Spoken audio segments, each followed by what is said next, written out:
Bapak kemarin Cakra enggak. sendiri agamanya apa sekarang? Iya. Saya beragama Islam karena itu saya terlahir dalam agama Islam. Cuman saya bukan agama Islam model Nabi Muhammad. Islam Uh, model apa Bapak?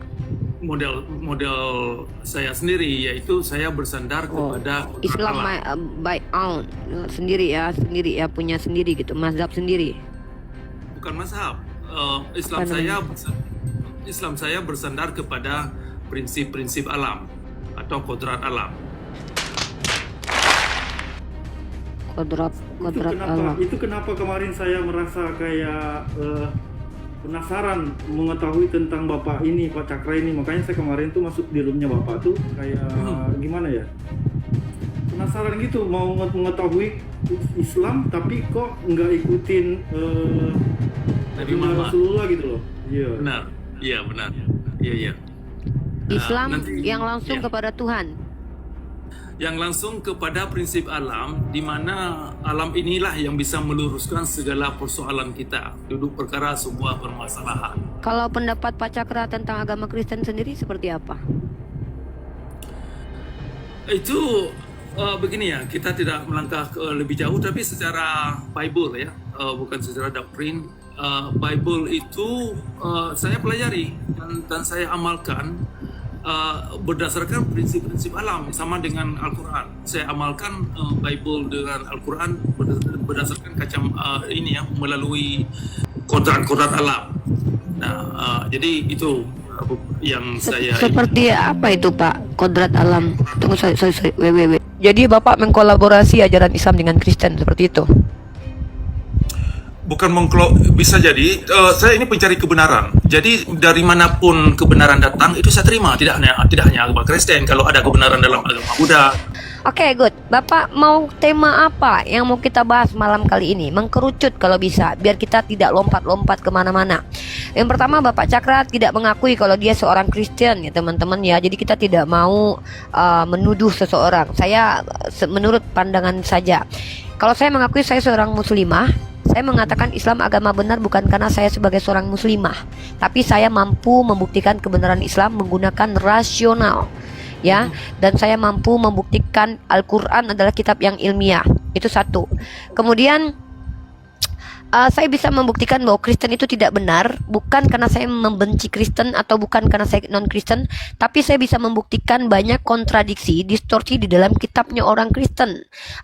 Nanti saya akan kasih contoh kepada Bapak Cakra, tapi ini kajian akademik ya, dan bukan cuma saya yang berkata seperti itu. Profesor Dr. Bar Ehrman pun mengklaim bahwa memang banyak sekali distorsi dalam Bible. Nah, mungkin Bapak Cakra mau tema apa? Tema yang krusial, yang penting, atau kita mungkin membahas metode mengidentifikasi Tuhan yang benar atau informasi yang benar, atau silakan. Tapi perkenalkan dulu, saya pengen tahu Bapak Cakra ini pernah menempuh pendidikan di mana begitu. Silakan Pak Cakra. Oke, jadi 2 poin yang Anda barusan angkat, persoalan tema, kemudian persoalan latar belakang saya. Tema saya sarankan kita bisa bahas persoalan aswatun hasanah atau karakter etik. Oke. Jadi nanti kita akan memfokuskan bagaimana langkah-langkah sistematis kepada pembentukan akhlak. Oke, siap. Atau karakter etik. Good. Nah, itu sebagai tema. Kemudian latar belakang saya terlahir dalam agama Islam. Ayah saya sebagai imam, sebagai pengurus masjid dan sebagai pengajar, dan saya sendiri sebagai pengurus masjid dan pengurus musala. Saya menghabiskan banyak waktu di musala. Nah, itu latar belakang saya. Kami ini saya ini orang tani, bukan orang mendapat sarjana. Dan gelar profesor yang saya dapat itu bukan gelar yang saya dapat di akademia, itu istilah orang kampung, orang-orang kawan-kawan yang mengklaim saya ini profesor, ya saya terima, saya tidak. Berarti klaim dusta dari kawan-kawan Kristen lah berarti. Saya pikir Pak Cakra profesor betul. Sebentar dulu. Klaim itu bukan hanya dari orang Kristen, itu orang dari kalangan orang Islam itu sendiri. Orang Islam mengatakan Bapak profesor. Itu yang mereka klaim. Tapi Bapak tidak pernah kuliah. Saya tidak pernah kuliah. Kampret. Saya ini orang kampung, saya ini orang tani. Nah, Okay, jadi okay, it's okay. Kita lanjut. We still continue our discuss. It's okay about that. Ya. Okay, Ya. lanjut. Oke. Nah, jadi nanti begini ya, kita akan memfokuskan persoalan mekanisme pembentukan karakter, di mana karakter ini harus lahir dalam alam.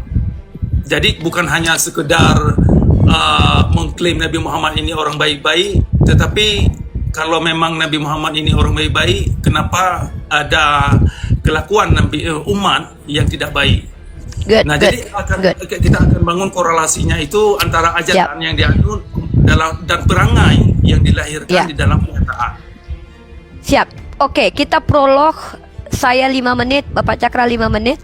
Gimana? Boleh? Kita saya ini langsung strike to the point, tidak perlu berbasa-basi. By the way, saya sudah sampaikan bahwa dari sisi akademik saya seorang mahasiswi semester akhir prodi komunikasi penyiar Islam. 6 tahun saya my experience itu berdiskusi dengan banyak umat Kristen, pendeta dan juga orang awam. Maka kali ini saya ingin menjelaskan kepada Anda bahwa yang bisa saya lakukan adalah memberikan kepada Anda yang katanya mengikuti Yesus Christ dan Nabi Muhammad. Saya akan bandingkan kedua tokoh ini.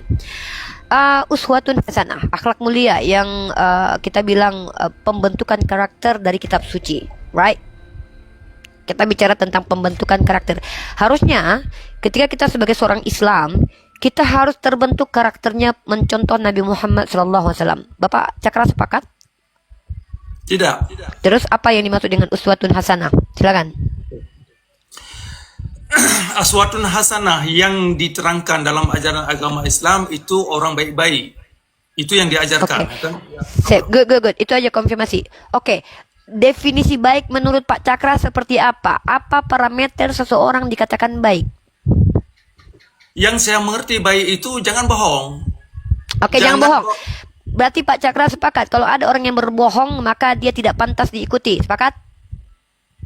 Sepakat. Good. Langsung poin saya ya. Saya minta Pak Cakra tunjukkan kepada saya Nabi Muhammad pernah berbohong, karena saya akan tunjukkan bahwa Yesus Kristus tidak pantas diikuti karena 3 kali dia berbohong dalam Bible. Ini materi saya tadi ya. 1. Yesus Kristus pernah berkata dalam Bible kepada orang yang mau mati di tiang salib, hari ini juga kau bersamaku di Firdaus. Ternyata Yesus Kristus hari itu tidak ke Firdaus, tapi dia mati 3 hari 3 malam ke dalam alam bawah tanah, alam maut. Dusta. Yang kedua, Yesus berkata, akulah jalan kebenaran dan hidup. Tidak ada yang dapat sampai kepada Bapa kecuali melalui aku. Dusta. Kenapa? Karena pada waktu itu, ternyata sebelum Yesus lahir ke dunia, sudah ada yang ke surga, yaitu Henok dan Elia. Yang ketiga, Yesus berkata dalam Lukas pasal 24 ayat 46, ada tertulis demikian, Mesias harus mati dan bangkit dari ketiga. Bapak Cakra, saya kasih waktu 5 tahun mencari dalam kitab perjanjian lama, karena Yesus berkata bahwa itu ada dalam kitab perjanjian lama. Tidak pernah ada. 3 poin saya buktikan bahwa Yesus pernah berbohong. Maka harusnya Bapak Cakra tidak perlu mengikuti Yesus. Paulus dalam kitab Roma ya, pasal 3 ayat 7 atau 7 ayat 3 kurang lebih ya, dia berkata, kalau karena dustaku kemuliaan Tuhan semakin melimpah, kenapa aku harus dihakimi sebagai orang berdosa? Fix. Saya cuma minta satu saja. Kalau Nabi Muhammad ini tidak layak diikuti, kalau dia adalah orang yang pendusta, tunjukkan kepada saya 1 literasi. Nabi Muhammad pernah berdusta, sehingga kita tak layak ikuti Nabi Muhammad. Oke, baik. Pertama ini saya sarankan ya. Diskusi ini lebih baik jangan berbau dulu ke karena ini susah nih untuk mendapatkan jawaban kepada pembentukan apa yang harus dilakukan umat Islam kepada pembentukan karakter. Ini tolong dipikirkan dulu, jangan berbaur kepada perbandingan 2 umat dulu. Tetapi kita lihat dulu secara di dalam umat Islam kita sendiri secara introspektif. Nah, kalau bisa mengerti ini, nanti saya paham. Oke, jadi karena begini, persoalan ke kondisi umat Kristen nanti ada diskusi terpisah. Kita akan diskusikan. Nah, jadi tadi Anda menanyakan apa buktinya Nabi Muhammad itu orang bohong. Yang pertama, ini ya, secara garis besar dulu, Nabi Muhammad atau diklaim oleh kaum ulama, Nabi Muhammad ini diutusnya ini untuk membawa umat kepada kehidupan yang terang benderang, kepada orang-orang baik, kepada orang-orang yang memang bisa meninggalkan kehidupan jahiliyah. Dalilnya Pak, Nah, dalilnya. ternyata yang kita dapat di dalam syariat Islam, poin-poin yang ada di dalam syariat Islam adalah mengajak umat kepada kehidupan yang zalim dalam beragama. Poin dalil. Okey. Makanya penegakan syariat Islam sesungguhnya adalah penegakan kezaliman Nabi Muhammad Dalil dalam dan beragama. fakta. Dalil dan Nah, fakta. Jangan faktanya kalau boleh, Bapak tidak bisa tunjukkan dalilnya dan fakta, Bapak pendusta. Halusinasi. Kalau saya tadi bicara pakai dalil, saya punya ayat dalam Bible dan saya bisa tunjukkan fakta bahwa sepanjang sejarah peradaban umat Kristen paling banyak menghabisi nyawa orang. Saya minta kepada Bapak tunjukkan secara data ada ajaran yang merusak dalam Islam, tunjukkan secara faktual di mana Nabi Muhammad pernah merusak peradaban seperti yang dilakukan oleh umat Kristen sepanjang sejarah. Itu poin saya. Kalau no data, berarti buat apa kita diskusi, bicara dari sesuatu yang tidak ada dalil. Ya, poinnya kalau sama saya akademis sekali Pak. Saya mahasiswi soalnya. Anda seorang petani yang dikatakan profesor, I don't care. Saya mau kita bicara itu bukan dusta yang keluar dari mulut kita. Tunjukkan dalil, ada ajaran di Islam yang merusak peradaban sebagaimana yang ada di Kristen, dan tunjukkan ada implementasi kerusakan oleh Nabi Muhammad dan sahabat dan juga tabi'ut tabi'in. Please, go ahead. Tunjukkan data. Oke, sebelum saya melangkah ya, kalau bisa saya sarankan kepada anda ini sebagai mahasiswa. Dalam dialog intelektual, sikap yang anda tunjukkan itu membuat agama Islam ini tidak relevan. Ini nge-framing aja. Kenapa? Saya harap kalau anda ingin cari kebenaran, tolong dengar dulu apa yang saya ungkapkan. Oke, Saya mendengarkan. Jangan dipotong dulu, jangan dipotong dulu. Saya tidak akan coba potong. didengar dulu. Oke, kalau Anda tidak berdusta, saya mau data. Saya bicara utamakan data.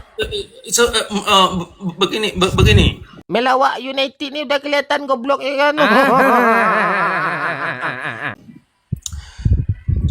Coba sabarkan dulu, dengar dulu, Oke. serapi dulu apa yang ingin saya paparkan. Nanti giliran Anda untuk mengcounter argumen apa yang saya tuangkan. Nah, Siap. tadi saya ingin menjelaskan butir-butir yang ada di dalam syariat Islam, baik itu tadi perlakuan kaum ulama dan kaitannya dengan ajaran Nabi Muhammad.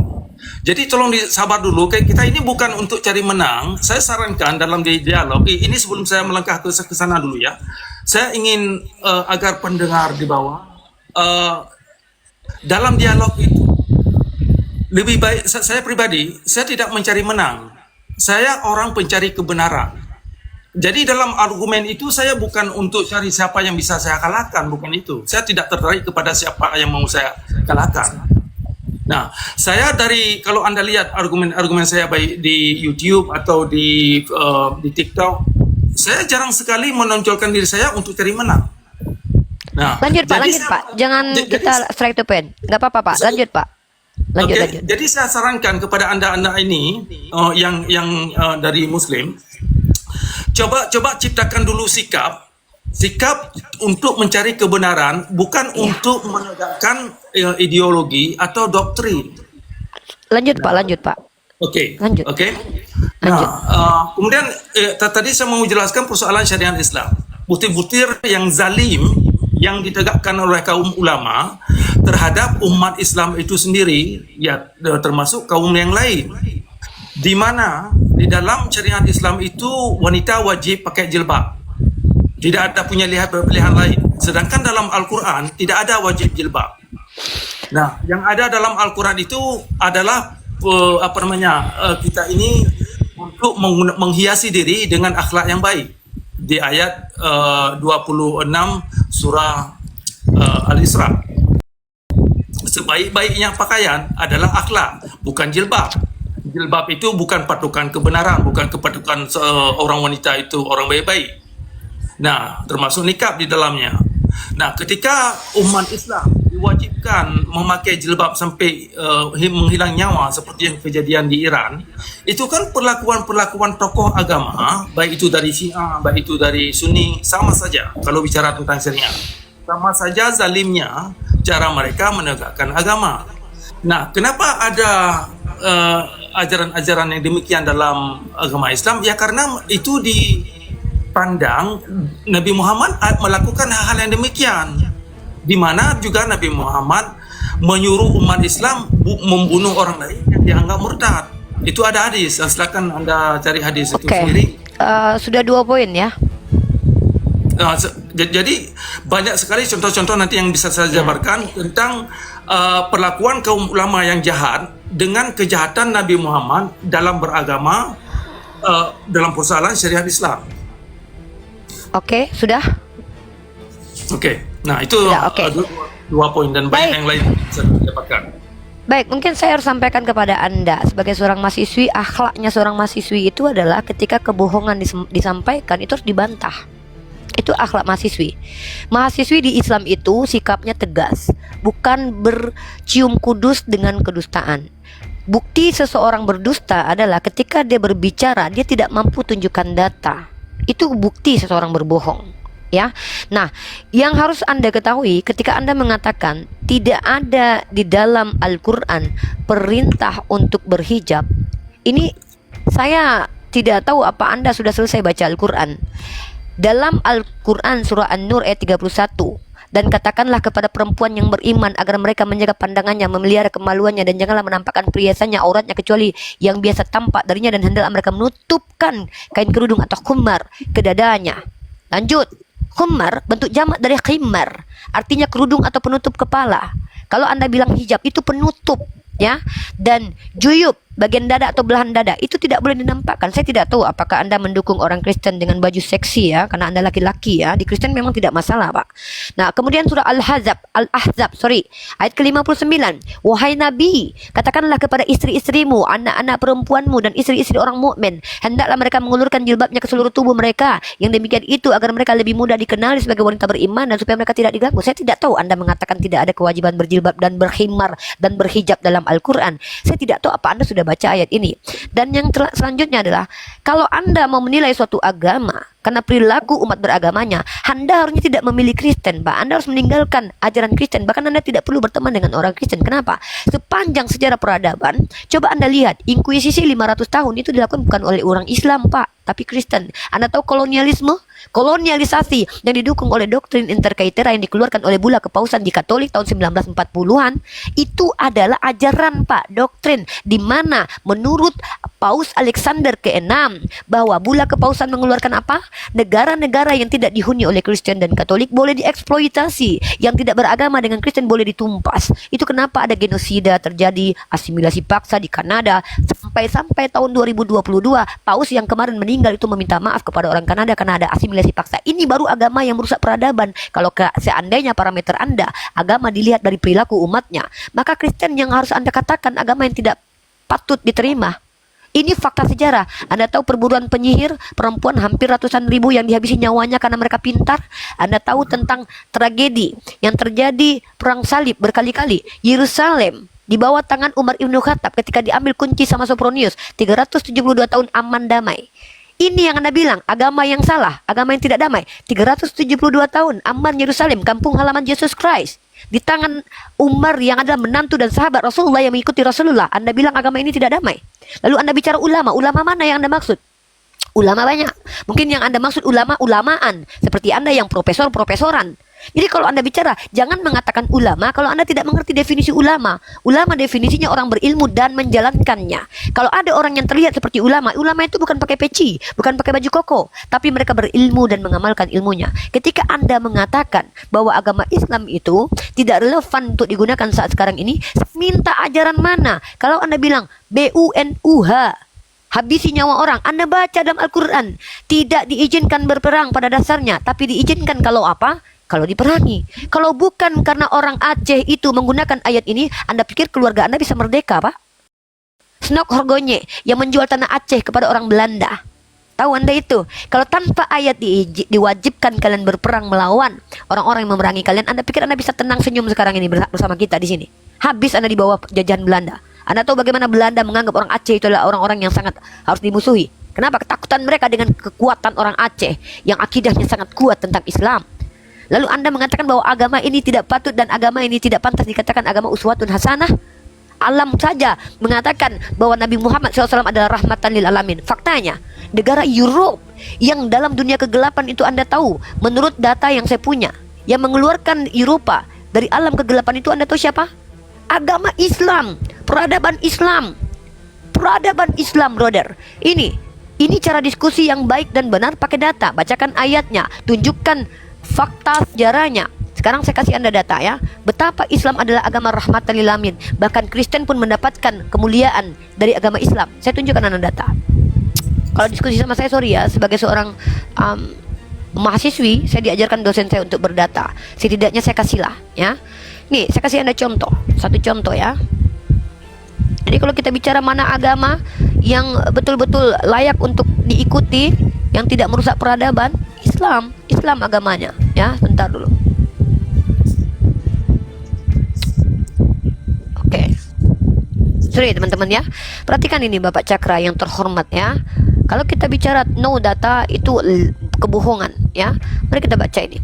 Bapak Cakra mungkin boleh lihat di sini. Saya ambil data dari National Geographic. Kalau Anda tidak sepakat dengan data ini, Anda boleh bawa antitesis. National Geographic Indonesia, oke? Anda baca di sini, Pak.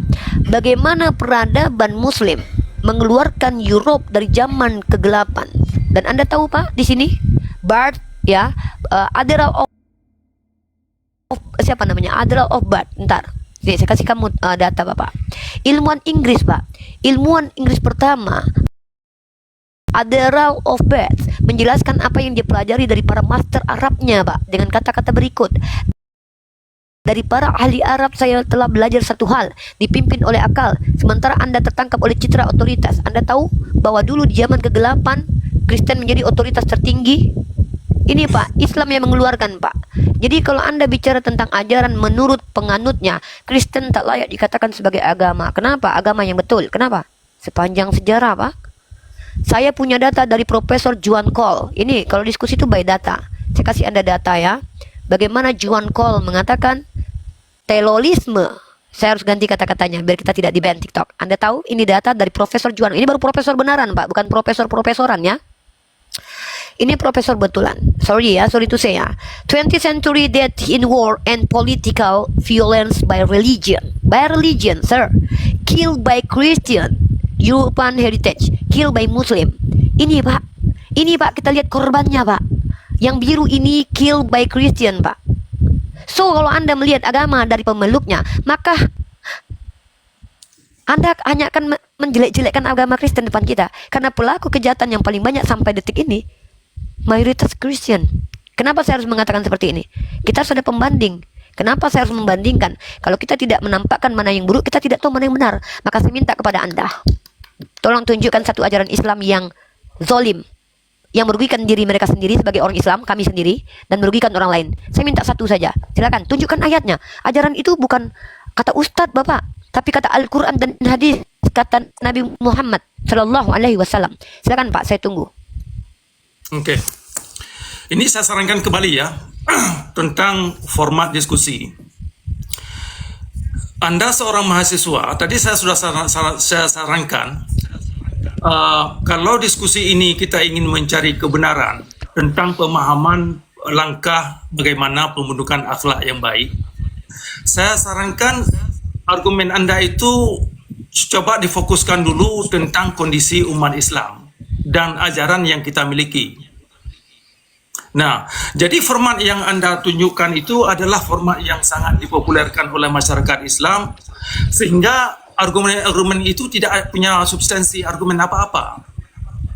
Nah, ada beberapa hal yang ingin saya tunjukkan kepada Anda, bahwasanya terjemahan Al-Quran yang sudah menjadi standar persoalan jilbab, yang sering diterjemahkan juga tebing, itu bermasalah.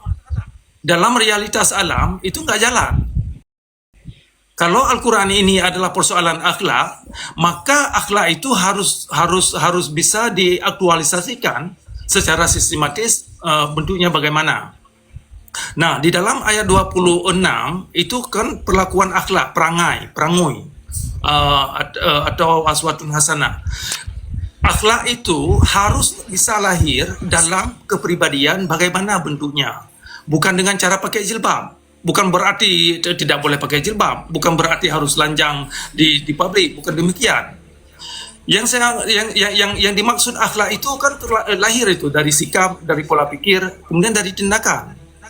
Nah, jadi kalau ada terjemahan dalam Al-Quran yang mengarah kepada jilbab, ternyata jilbab ini bukan lambang akhlak, karena banyak orang wanita yang pakai jilbab ternyata akhlaknya tidak baik, termasuk ya orang-orang laki-laki juga yang pakai pakaian yang seperti dianggap dari Arab, dianggap itu orang baik, ternyata bukan.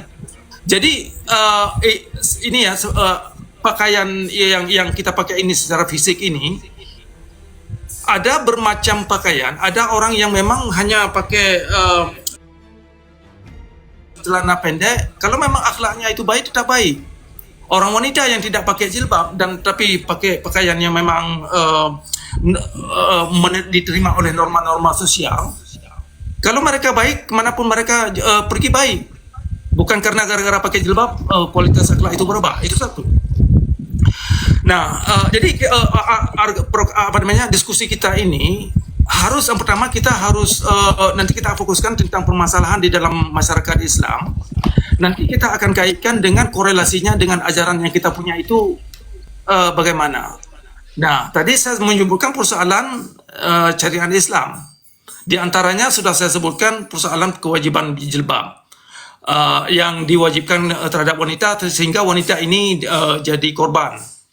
Nah, itu bermasalah karena pengwajiban jilbab dalam syariat Islam itu adalah sangat bertentangan dengan apa yang kita dapat di dalam ayat 26 dari surah Al-Isra, di mana seindah-indahnya pakaian itu adalah akhlak, bukan karena Anda pakai paci, bukan karena Anda pakai jilbab. Dan itu pun ini adalah harus tidak bisa dipaksa. Harus kesadaran cara seseorang memahami apa itu akhlak. Nah, bukan lambang. Jadi saya berharap umat Islam tidak kejebak dengan slogan. Nah, kemudian itu satu. Kemudian yang kedua, di dalam syariat Islam itu ada hukum-hukum wajib bunuh orang yang keluar atau dianggap murtad yang keluar dari agama Islam. Sedangkan yang diajarkan oleh kaum ulama adalah ilmu-ilmu dongeng. Mereka bukan ahli ilmu pasti. Yang mereka ajarkan, yang mereka wariskan adalah ilmu-ilmu dongeng. Ilmu-ilmu ngancam-ngancam orang, ilmu-ilmu kebencian terhadap kaum lain, termasuk ilmu-ilmu menghabisi kaum Yahudi agar orang Islam ini masuk surga. Nah, ini kan ilmu-ilmu yang perlu kita bahas secara publik, secara jujur. Kenapa ada ajaran kebencian dalam Islam yang begini rupa sehingga masyarakat Islam secara akhlak sangat terpuruk dan tidak aman. Semakin umat Islam tenggelam dalam syariat Islam, semakin jahat mereka jadinya. Nah, ini sudah terbukti contoh di Aceh. Di Aceh itu umumnya orang umat Islam, umumnya. Nah, tapi kalau Anda lihat perangai pelaku mereka itu sangat jahat umumnya. Nah, jadi toleransi beragama ada sedikit toleransi terhadap agama lain, tetapi itu pun sangat semu, sangat tidak asli. Tapi toleransi antara umat Islam dengan umat Islam dia sendiri, misalkan kita orang Islam yang terlahir dalam agama Islam tidak aman hidup dalam masyarakat Islam gara-gara hanya berbeda pendapat. Pondok Muhammadiyah dibakar oleh orang Islam di Aceh. Ini ada masalah apa? Padahal Muhammadiyah itu nggak begitu banyak selisih dengan orang Ahlussunnah. Sedikit saja berbeda pendapat. Tetapi kenapa Pondok Muhammadiyah ini dibakar? Dan kemarin ini beberapa hari yang lalu pesantren ada beberapa anggota pesantren ini kena bunuh atau diancam.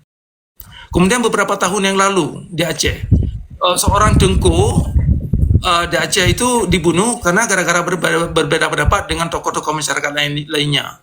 Nah, yang saya ingin tunjukkan kepada anda ini, kita ada masalah di dalam ajaran Islam untuk kita angkat ke permukaan agar ajaran-ajaran yang tidak indah itu yang tidak mengacu kita kepada aswatun hasanah, itu perlu kita bahas secara terbuka, secara jujur. Kemudian jalan keluarnya itu bagaimana? Kalau ajaran kalau perilaku umat Islam yang jahat, dalam hal ini termasuk kaum ulama, kalau ada yang ajaran yang mereka anut ternyata ada kaitannya dengan kitab yang mereka pegang, maka kitab itu sendiri perlu diangkat ke permukaan untuk kita bahas sama-sama yang terkait dengan perilaku Nabi Muhammad. Nah, sehingga nanti kita bisa tahu mana apa penyebab kelakuan umat yang demikian rupa, sehingga ada ini ya, sehingga kita bisa memilih mana sih sumber-sumber yang dianggap itu benar. Jadi kebenaran itu tidak hanya sekedar dalam konsep abstrak, dalam teori, tetapi nilai benar itu atau nilai indah yang dimaksud indah atau akhlak. Instruksi Pak Cakra. Boleh nggak ditunjukkan data-data semua yang Anda omongkan itu? Satu data saja. Oke. Di Aceh itu ada kewajiban berjilbab. Oke. Datanya ada di Aceh itu ada syariat Islam. Ya, saya minta data. Tuh. Anda belum Saya paham di Aceh itu ada syariat Islam, tapi semua yang Anda omongkan tadi bahwa Islam begini, Islam begitu, ulama begini, ulama begitu, terjadi begini, terjadi begitu, satu saja data. Kalau saya bisa tunjukkan, Pak, saya bisa tunjukkan ribuan data kepada Anda. Saya akan kasih Anda, ini diskusi Pak, ya. Mohon maaf saya potong. Perhatikan Pak, kalau Anda bilang ulama mengajarkan dongeng, ini kayak gini. Saya kasih contoh. I give you sample ya. I give you sample. Bagaimana cara membuktikan bahwa ada ajaran dongeng? Begini Pak, kalau kita mau objektif discuss, kita itu tunjukkan definisi dongeng. Ini by Christian ya Pak. Ini Pak definisi dongeng itu macam gini. Besarkan saya Bang Al. Ya. Bapak bilang tadi ulama mengajarkan dongeng. Bapak tidak tunjuk data. Ini kalau saya tuh mengajarkan dongeng itu Bible ada datanya. Contoh ini Alkitab Sabda. Di sini Bapak ini punya Kristen Pak. Ini ada Kemenhukamnya ya, Kementerian Hukumnya ya. Dongeng. Bapak tahu kitab yang memuat dongeng itu justru Bible. Bapak kalau mau buang kitab yang ada dongeng, Bapak buang Bible ya. Ini dongeng adalah dipakai mengungkapkan suatu cerita yang indah, tapi bersifat dibuat-buat dan sering bersifat sindiran yang diberikan untuk menyampaikan kepada pendengar suatu yang bermanfaat meskipun tidak disenangi. Jadi cerita Yotam tentang Pohon Raja dalam kitab Hakim, Bapak perhatikan saya Pak, ini data namanya Pak. Kitab Hakim pasal 9 nomor 7 dan cerita Yoas tentang rumput duri dan pohon aras dalam 2 Raja-Raja pasal 14 nomor 9 dapat disebut dongeng. Oke, ini namanya dongeng Pak. Kitab suci yang ada dongeng dan pengajaran dongeng, bukan ulama yang mengajarkan dongeng Pak, Paulus Pak. Nih, dan mereka semua minum minuman rohani. Bapak perhatikan ini, menurut penafsir ND ini mereka punya Pak. Bapak perhatikan saya Pak, dari tadi saya mendengarkan perkataan Bapak tidak tunjukkan satu data pun. Ini Pak, bukan ulama yang mengajarkan dongeng. Nih, yang mengajarkan dongeng adalah Paulus. Menurut suatu dongeng orang Yahudi, batu pemancar air minum itu mengikuti kaum Israel pada perjalanannya dalam gurun pasir. Paulus, dia botak kayak Bapak, dia mirip sekali dengan Bapak, serius. Bapak kalau tengok itu foto Paulus mirip banget, serius. Saya pikir tadi Bapak ada kerabat lah. Paulus menggunakan dongeng ya. Paulus menggunakan dongeng, sekali lagi saya ulangi, Paulus menggunakan dongeng itu sebagai mengandung perlambangan mengenai Kristus. Ini ajaran dongeng. Ajaran teololis itu sudah saya tunjukkan by data. Ini kata John Cole. Dan Bapak kalau pengen tahu ajaran yang tak seronok untuk dilakukan adalah ada Pak dalam kitab umat Kristen Pak. Ini saya tunjukkan kalau saya ini berdata. Saya tidak suka asumsi. Yang Bapak bicara tadi itu asumsi semua. Bapak ditepuk tangankan orang Kristen, tapi Bapak mempermalukan orang Kristen di sini ya. Sebentar saya tunjukkan lagi datanya. Dalam kitab Lukas pasal 14 nomor 26 ya Pak ya. Nih saya kasih data Bapak nih. Kalau mau menunjukkan ajaran dongeng yang mana tuh bagaimana caranya kita berdiskusi itu by data. Jangan by asumsi ya Pak. Itu baru mendongeng Bapak barusannya. Nah ini Pak, saya tunjukkan data nih. Nih ya. Nah ini Pak, kita kalau diskusi itu berdata ya. Nah, bentar ya. Mengajarkan kebencian yang tak patut diikuti, keluarga disuruh benci. Ini baru ajaran. Yang Bapak ceritakan tadi tuh orang-orang yang mengaku Islam tapi kelakuan kayak Dajjal Pak. Itu bukan ajaran namanya, itu perilaku oknum ya. Kalau perilaku yang bukan oknum itu Pak, gereja-gereja Pak zaman dulu yang inkuisisi, kolonialisme, genosida, asimilasi paksa, itu bukan namanya adalah oknum, tapi namanya apa? Namanya adalah kejahatan berjamaah. Nih, bentar ya, ini saya kasih Sebentar Bapak ini, data. sebelum dilanjutkan ya, kalau bisa saya sarankan ya, agar Tadi saya tidak potong Bapak. Saya potong Bapak sudah lama, saya dengarkan asumsi Bapak tidak berdata. Saya potong karena sudah banyak sekali syubhat yang Bapak sampaikan. Bapak bilang ada bermasalah ayat hijab. Coba tunjukkan siapa profesor doktor of ulama yang mengatakan ada permasalahan tentang definisi hijab dalam Al-Quran. Bukan profesor-profesoran kayak Bapak, profesor yang betulan lah. Jadi tolong Pak, Bapak dari tadi menyarankan. Bapak ditepuk tangankan orang Kristen, tapi Bapak justru menyerang agama Kristen. Bapak bilang apa? Agama yang rusak adalah agama yang pelakunya banyak rusak. Jangan lihat Aceh aja Pak, lihat Eropa. Bapak tahu berapa ribu anak kecil ditusbol belakangnya di gereja oleh pastor. Bapak tidak mau membahas itu. Bahas general Pak. Bapak tidak tahu bagaimana kejadian-kejadian di mana rumah-rumah sekolah anak-anak di waktu gereja Katolik berkuasa itu mereka dihabisi nyawanya semua Pak. Ya, saya ceritakan kepada Bapak kisah tentang Magdalene Laundry. Ini sejarah umum Pak. Kisah tentang perburuan penyihir, ratusan ribu perempuan Pak diginikan Pak. Jangan Bapak bilang agama Islam. Bapak bilang Islam itu kalau umat Islam menjadi mayoritas itu rusak. Bapak 372 Yerusalem yang kampung halaman Yesus Christ itu bisa damai di bawah khalifah Pak. Orang-orang ya Pak di Indonesia ini Pak yang paling banyak menghujat yang kabur ke luar negeri itu justru dari Kristen. Jadi kalau Bapak mengatakan bahwa kita lihat keburukan agama itu dari pelaku umat beragamanya, Bapak menghina Kristen. Karena sepanjang sejarah peradaban mulai Yesus lahir ke dunia sampai detik ini yang paling banyak berbuat kejahatan umat Kristen. Faktanya yang menjual senjata negara mana Pak? Prancis, Inggris, Amerika, itu Kristen semua Pak. Bapak jangan bicara tentang Arab Saudi Pak. Arab Saudi ya Pak, itu dipropaganda sama Amerika Pak. Yang merusak peradaban itu justru si anak-anak Tuhan. Jadi ketika Bapak mengatakan ajaran Islam gini gitu, saya tidak tengok data dari tadi. Kalau Bapak mau bicara, Bapak tahu dalam kitab teman Bapak orang Kristen, Bapak sering saya lihat dari narasumber mereka, Tuhan yang umat Kristen memberikan istri orang kepada Nabi Daud. Bapak tahu itu? Dalam 1 Samuel pasal 12 nomor 7 dan 8, telah kuberikan istri-istri tuanmu ke pangkuanmu. Enak sekali Pak jadi orang Kristen Pak. Kalau nenek moyang tuan bolehlah pakai istri orang Pak. Ada di Islam Nabi Muhammad ngambil istri orang. Ada di Islam Nabi Muhammad ngambil menantunya. Tidak ada Nabi Muhammad punya menantu Pak. Yang meniduri menantu itu Yehuda Pak, nenek moyangnya Tuhan orang Kristen.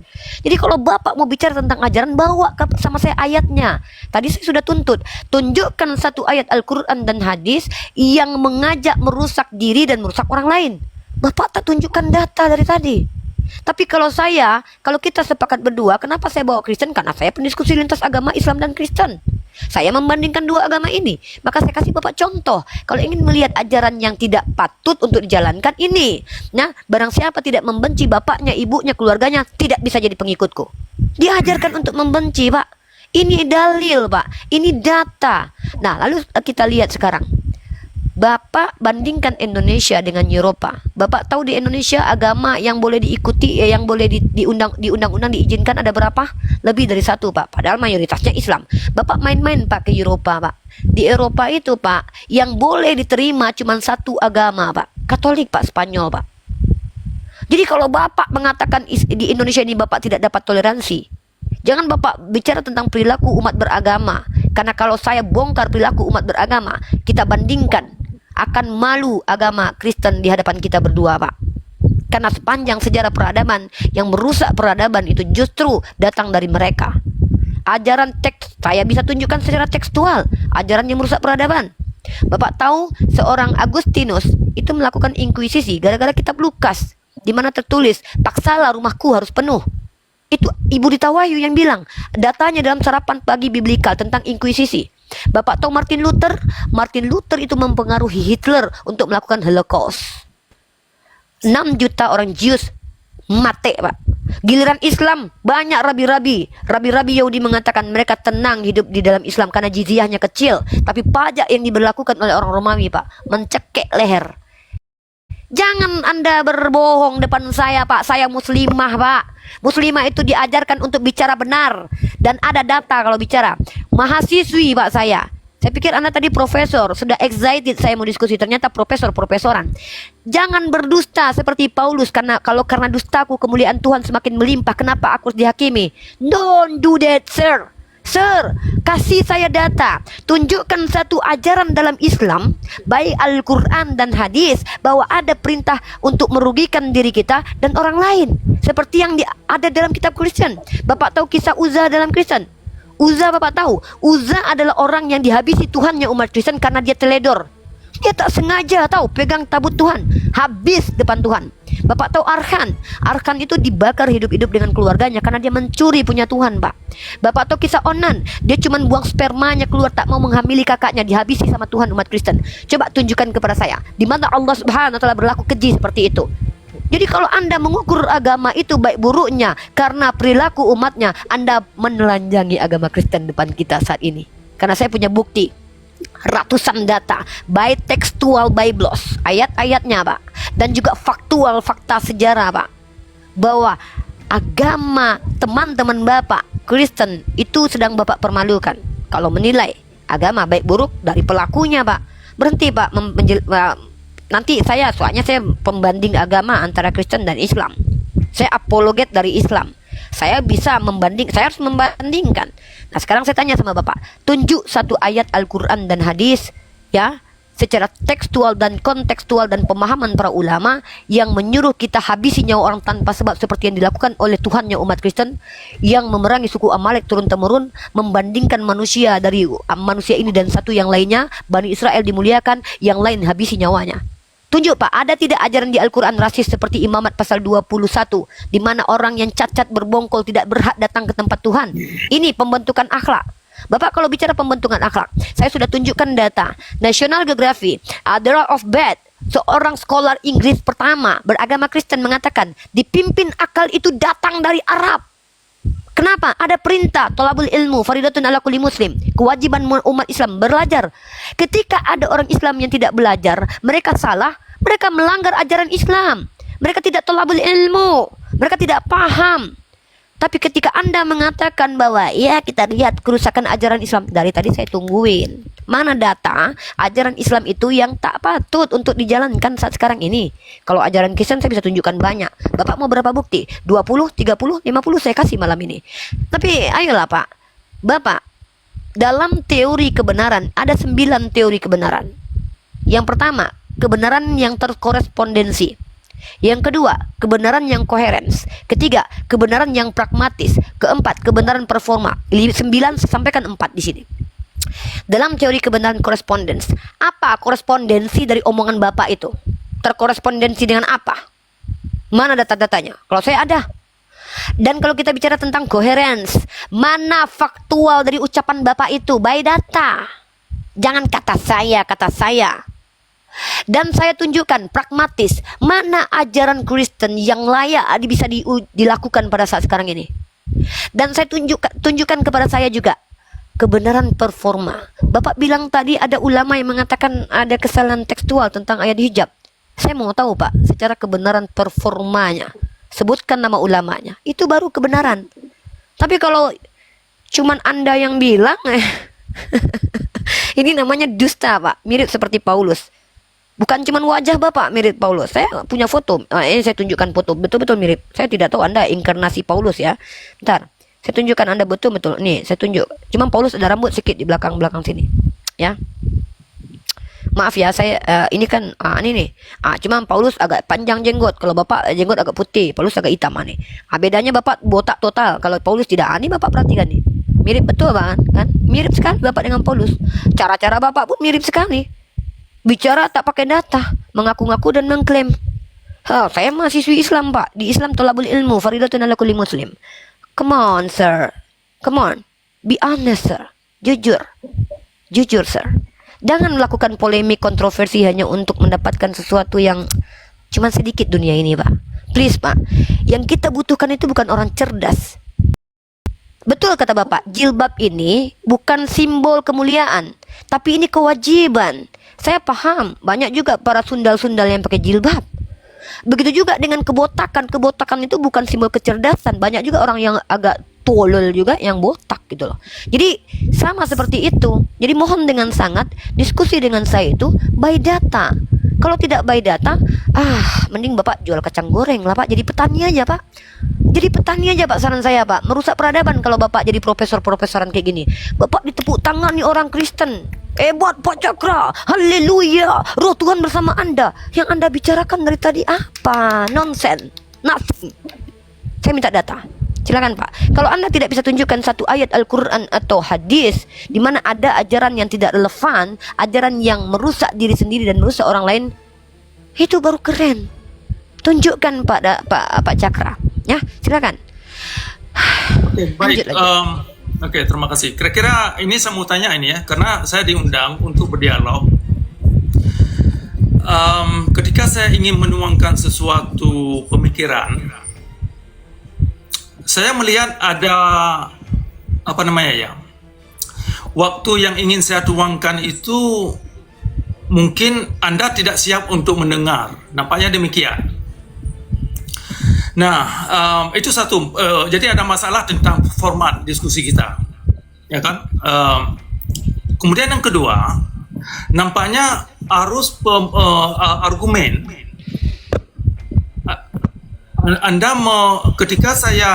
Ketika saya mau mengajukan satu judul tadi, persoalan akhlak dalam Islam, Anda berbaur ke agama lain.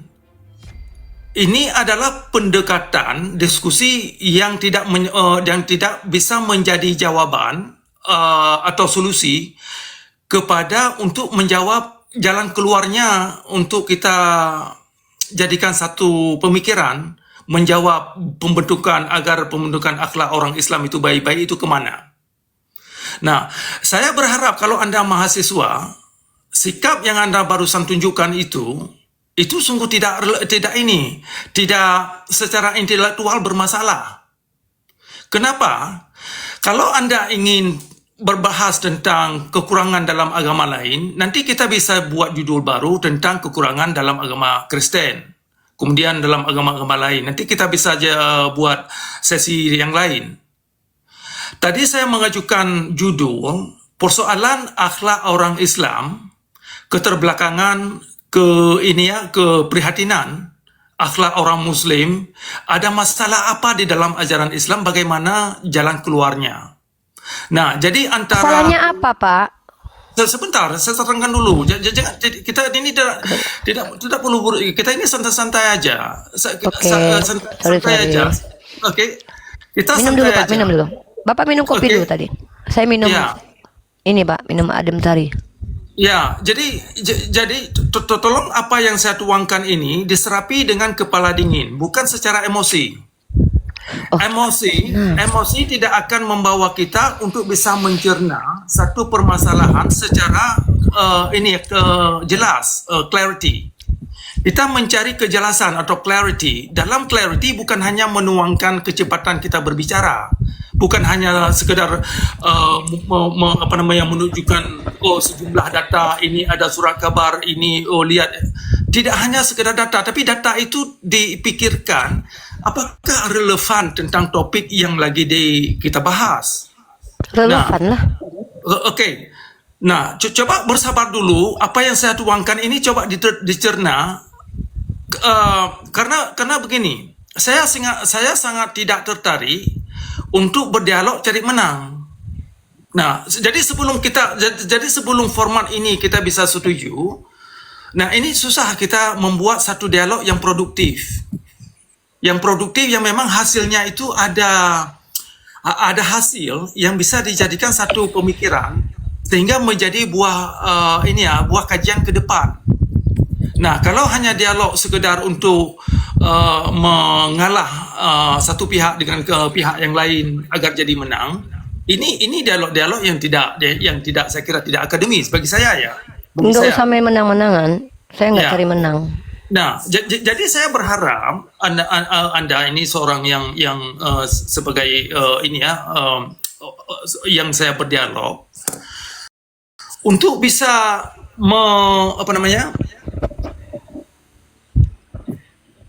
apa ya, untuk Ah. untuk bisa bersabar dulu tentang krisis yang saya tunjuk, karena saya ini saya ini terlahir dalam agama Islam. Dan saya masih, tadi Anda nampaknya menuduh saya bukan orang Islam, saya orang Kristen. No, saya dengar Anda tadi mengikuti 2 kitab. Itu makanya saya ambil 2 agama ini. Kan Anda bilang. Sebentar. Oke, makanya tolong bersabar. Jadi tidak perlu terlalu cepat dalam argumen. Ini tidak perlu terburu-buru. Kalau Anda salah mengerti, coba dikonfirmasikan dulu apa benar itu yang saya ucapkan. Nah, sehingga kita tidak salah paham antara yang saya klaim dan kesimpulan yang Anda pegang atau yang Anda Saya sebutkan. konfirmasi, makanya saya minta data Ya. kan. Ya, jadi beberapa kali saya mendengar terkesan Anda memandang saya ini orang Kristen. No, saya sudah tanya Nah. Anda di awal tadi kan. Saya tanya Anda Nah. agamanya apa. Anda bilang Islam, tapi Anda mengikuti 2 kitab, yaitu mengikuti Yesus dan juga Nabi Muhammad kan? Begitu kan tadi? Anda salah mengerti. Terus? Tadi saya bilang, ini saya ulang. Mhm. Saya pencari kebenaran Mhm. dimanapun datangnya, baik itu dalam kitab, baik itu datang dari Quran, baik itu datang dari Bible, baik itu datang dari agama lain. Saya tidak open tentang agama. Yang saya cari adalah kebenaran siapapun yang bilang. Baik itu kebenaran yang disampaikan oleh orang yang gali pari, yang gali orang-orang kerja bangunan yang tidak ada sekolah sama sekali. Kalau memang ada kebenaran pada dia, itu saya pegang. Nah, kemudian sebaliknya, kalau klaim ulama, klaim Nabi Muhammad, kalau tidak ada kebenaran atau klaim siapa saja yang dikatakan nabi, ya kan? Siapa saja harus Nabi Muhammad, siapapun nabi. Kalau memang tidak ada kebenaran, itu saya tidak bisa terima. Walaupun mereka klaim, oh kami saya ini profesor, ini sudah banyak mengeluarkan sekian buku dan lain-lain lah. Kalau memang tidak ada kebenaran itu tidak akan ada, walaupun dibalut dengan kulit, dengan stempel-stempel slogan apa aja. Nah, jadi saya ulang ini tentang orientasi mencari kebenaran ini bagaimana. Ini saya ulang. Kalau ada kebenaran pada orang yang tidak ada sekolah, dia tidak bisa membaca pun, karena dia orang miskin, ya kan? Kerjanya cuma gali pari. Kalau ada kebenaran pada dianya, itu saya terima. Nah, sebaliknya kalau orasi atau statement-statement para cendekiawan Muslim, baik itu datang dari Nabi atau diklaim dari Tuhan, kalau memang tidak ada kebenaran, kalaupun diklaim datangnya dari kitab-kitab apa gitu kan, datangnya dari profesor. Nah, kalau memang tidak ada kebenaran itu tidak mungkin dibuat-buat. Jadi esensi kebenaran itu harus ada dalam alam, harus bisa kita nilai bagaimana bentuknya, harus sama-sama bisa kita lihat. Nah, itu satu. Kemudian saya ingin kembali tentang pertanyaan Anda yang Anda ingin tanyakan tentang contoh-contoh yang tidak baik dalam unsur-unsur syariat Islam yang mengacu umat kepada kezaliman dalam beragama. Jadi pemaksaan jilbab, Anda katakan itu kewajiban. Yang wajib itu siapa? Yang wajibkan itu siapa? Karena itu persoalan terjemahan Al-Quran yang telah dibentuk oleh kaum ulama untuk mewajibkan jilbab itu kepada masyarakat. Nah, jadi ada masalah tentang terjemahan Al-Quran yang perlu kita lihat kembali, perlu kita tinjau kembali tentang persoalan pemaksaan jilbab kepada wanita. Nah, tadi saya sudah tunjukkan ada ayat yang memang sangat universal yang perlu dipertimbangkan, ayat 26 dari surah Al-Isra, di mana seindah-indahnya pakaian adalah akhlak, maka hiasilah dirimu dengan akhlak yang baik, karakter.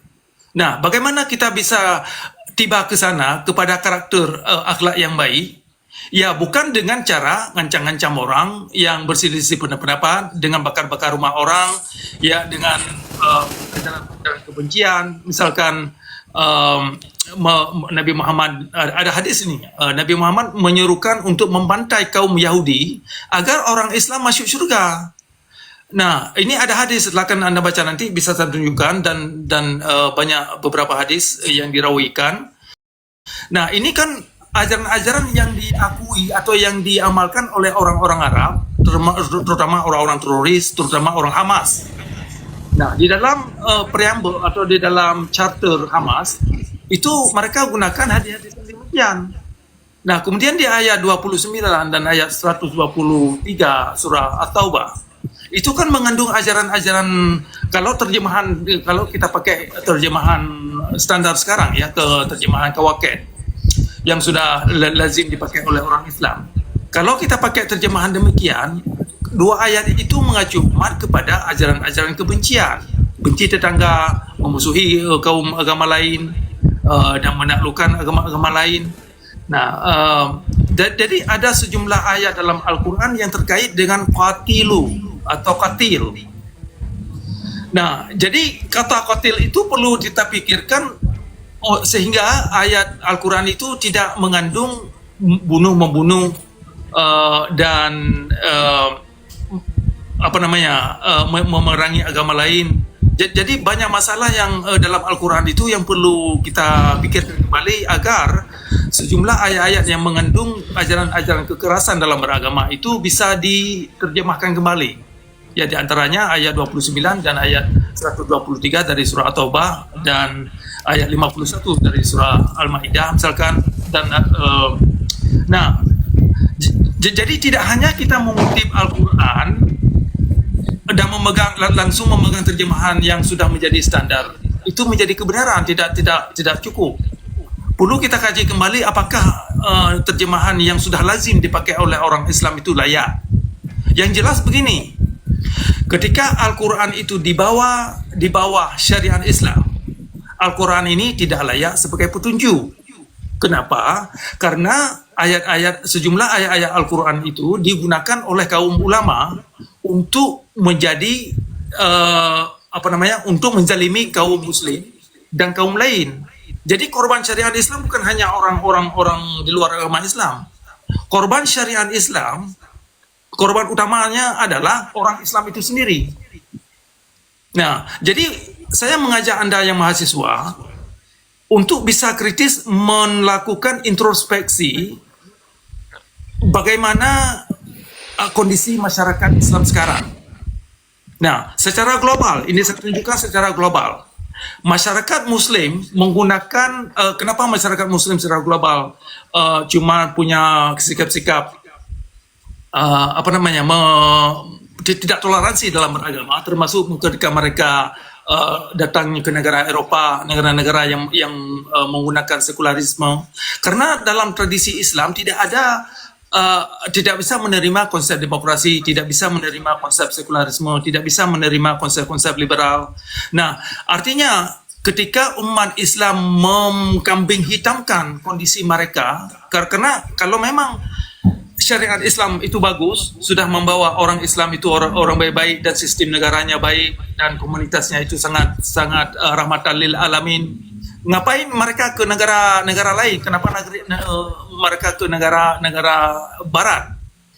Nah, jadi kalau memang sistem agama Islam itu sudah hal yang terbagus dalam agama Islam, maka misalkan Aceh nih ya, Aceh. Kalau ajaran agama Islam itu bagus, seharusnya kan Aceh itu sudah maju. Peradaban masyarakat itu mulia. Kita orang Islam seperti saya ini yang terlahir dalam agama Islam bisa aman dalam masyarakat. Nah, tetapi kenapa para profesor-profesor yang kritis, para pendidik-pendidik yang kritis yang ingin mencoba memahami tentang permasalahan syariat Islam, mereka tidak bisa berbicara. Kalau mereka berbicara, mereka tidak aman. Nah, padahal mereka orang Islam. Nah, jadi kalau memang syariat Islam itu bagus, seharusnya Aceh itu sudah maju, sudah bisa memberi kontribusi kepada Indonesia, kepada peradaban yang maju mulia. Ternyata pada kenyataannya umat Islam yang menggunakan syariat Islam ternyata mereka terperogok ke dalam kezaliman dalam beragama dengan sikap-sikap halal darah. Nah, halal darah itu adalah sikap bunuh-membunuh dalam beragama. Itu diajarkan oleh Nabi Muhammad yang perlu kita gugat. Kenapa Nabi Muhammad menyuruhkan umat Islam membunuh kaum kita sendiri hanya gara-gara berbeda pendapat? Nah, di dalam ayat Al-Quran, ayat 89 kalau nggak salah, surah An-Nisa, itu terkait dengan membunuh seorang yang dianggap keluar dari agama Islam. Nah, terjemahan yang demikian perlu kita kaji kembali. Kalau terjemahan yang digunakan oleh Kementerian Keagamaan mengandung ajaran yang demikian, itu perlu dikoreksi, perlu diterjemahkan kembali agar ayat-ayat yang demikian itu tidak lagi menjadi bumerang bagi umat Islam itu sendiri. Nah, jadi kembali kepada tujuan akhlak itu. Jadi akhlak baik ini kan harus ada ingredient atau harus ada resep. Resepnya itu apa? Narasi yang bagus yang perlu ditanam dalam hati dan dalam ini akal pikiran. Kalau narasinya tidak bagus, maka umat ini akan hasilnya akan tidak bagus. Berapa menit lagi Pak Cakra? Nah, ingin saya tambah sedikit. Oke. Persoalan pola pikir ini, kenapa pola pikir ini penting? Kan ayat misalkan ayat 11 dari surah Ar-Ra'd. Di sana dikatakan innallaha la yughayyiru ma biqaumin hatta yughayyiru ma bi anfusihim. Nah, itu kutipan, bukan seluruh ayat. Itu satu kutipan. Biasanya diterjemahkan Tuhan tidak akan merubah nasibmu sebelum kamu. Terjemahan itu tidak banyak dimengerti oleh orang Islam. Kenapa? Bapak aja mungkin karena Bapak petani, jadi Bapak nggak ngerti. Padahal petani di kampung saya pintar-pintar. Udah saya potong aja kelamaan. Pak Cakra, ngerti data nggak? Data itu dulu. Dokumentasi. Dari tadi saya 3 kali kasih kesempatan Anda, profesor-profesoran ini, tidak ada satupun data yang Anda tunjukkan. Anda kutip-kutip Al-Quran tanpa mengerti teks dan konteks. Satu. Yang kedua, Pak, inilah teman-teman yang nonton hampir 5.000 orang ini. Kalian kalau sekolah jangan sampai pagar. Dari tadi panjang kali lebar saya minta data, tapi Anda sudah panjang dan saya dari tadi minta data loh. Tunjukkan data ajaran di Islam yang memerintahkan orang habisi nyawa orang seperti yang ada di Biblos tanpa alasan yang jelas. Mana datanya, Pak? Kalau Anda saya dari tadi dengarkan Anda. Dalam surah At-Taubah, Anda adalah orang yang saya yakin akan bersama dengan banyak orang Kristen di Indonesia. Kalau penjajah datang ke Indonesia, Anda akan cium kudus dengan penjajah. Karena di dalam surat At-Taubah, itu, Anda dari tadi banyak fitnah. Kalau Bapak, bedanya Anda dengan Paulus adalah Paulus hidup di abad pertama, Anda hidup di tahun 2025. Tapi keseluruhan baik bentuk dan cara Anda berbohong pun sama persis dengan Paulus. Saya minta data. Saya minta kesediaan host. Apa ada kita mempunyai waktu berbicara, misalkan Anda lama sekali, Pak. Saya sudah melihat waktu Anda terlalu lama. Omongan Anda tidak memiliki dasar apapun. Anda kutip ayat Al-Quran tanpa mengerti. Dalam surat At-Taubah, asbabun nuzul ayat itu ketika Nabi sedang berperang. Otak Anda kemana? Jadi saya minta data sebagaimana ada di dalam Bible, disuruh tumpas orang-orang yang tidak bersama keyakinan dengan mereka dan tunjukkan kepada saya habisi nyawa orang tanpa alasan seperti yang ada di Bible. Saya ini membandingkan dua ajaran supaya Anda paham mana ajaran yang benar, mana ajaran tidak benar. Kenapa saya bandingkan kedua agama ini?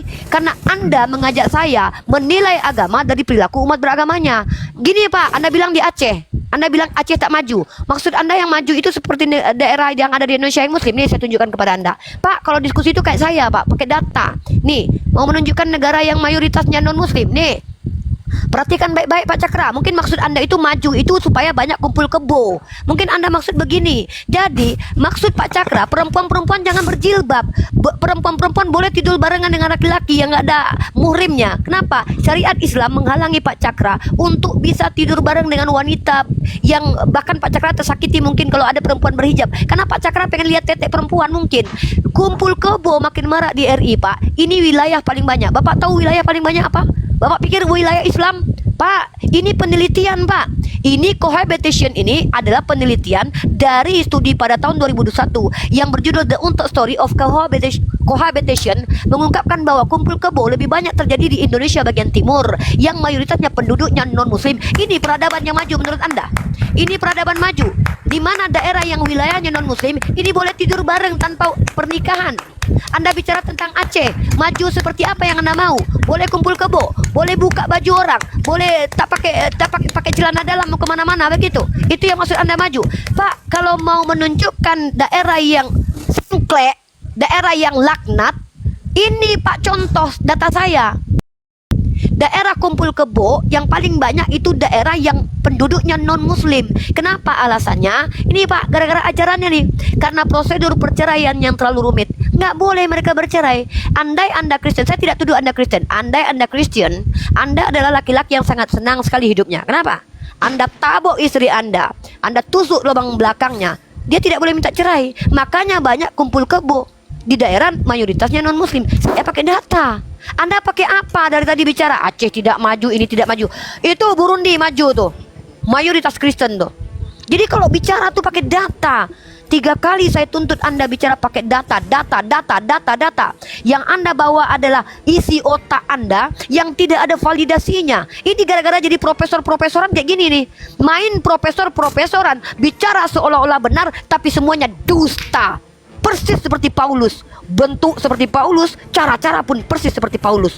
Tolong Pak, Anda ini katanya mau mencerdaskan anak bangsa. Jangan membotol-botoli orang Kristen yang udah pada botol di bawah sana. Mereka haleluya, haleluya, tapi Anda sedang menelanjangi agama mereka.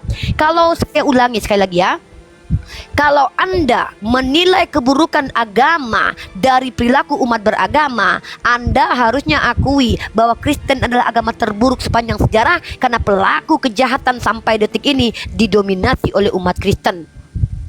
Begitu cara diskusi, by data. Mentang-mentang Anda Islam terus Anda bilang Anda bicara benar gitu. No. Dia Kristen. Iya. Bukan Islam. Jadi majalah Bang, kalau karena dustaku kemuliaan Tuhan Paulus, semakin melimpah, iya, kenapa Paulus. aku harus dihakimi? Kalau bertemu orang Yahudi mengaku Yahudi, ketemu ahli Taurat mengaku ahli Taurat. Jadi begini orang Kristen teman-teman. ini, orang kafir. Yes. Kalian teman-teman yang menonton, anak-anakku yang menonton, jangan kalian ngaku profesor, jangan kalian terima gelar profesor kalau kalian cuma tukang cangkul. Ini rusak peradaban. Rusak peradaban. Mending kayak saya ngaku mahasiswi karena memang saya mahasiswi. Ini gara-gara ini nih main profesor-profesoran. Orang Kristen mengatakan Anda profesor. Saya sudah excited sekali diskusi dengan Anda. Saya berharap dapat ilmu pengetahuan tadi. Apa yang kami dapat di sini? Apa yang Anda ucapkan dari tadi, Pak? Satu data. Do you understand what the meaning is data?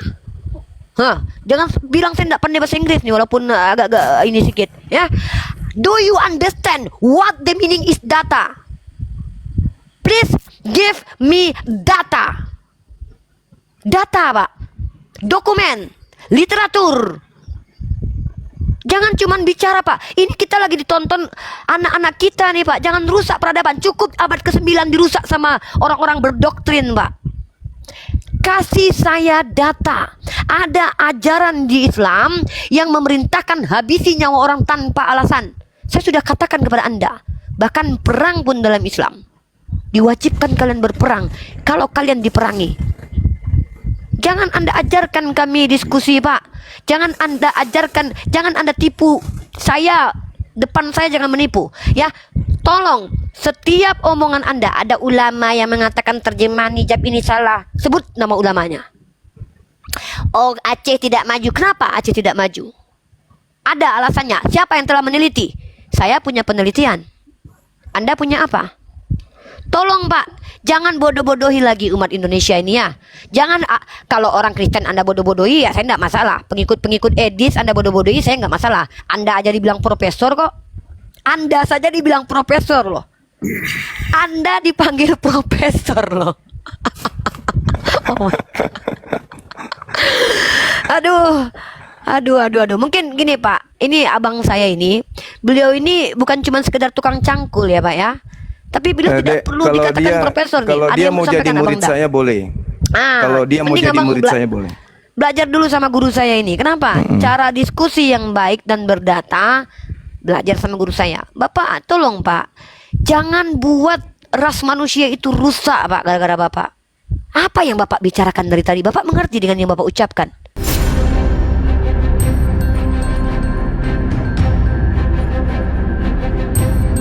The religion of Jesus was Islam. Because with Allah, there is only one religion. He says, Inna dina inda Allah Islam.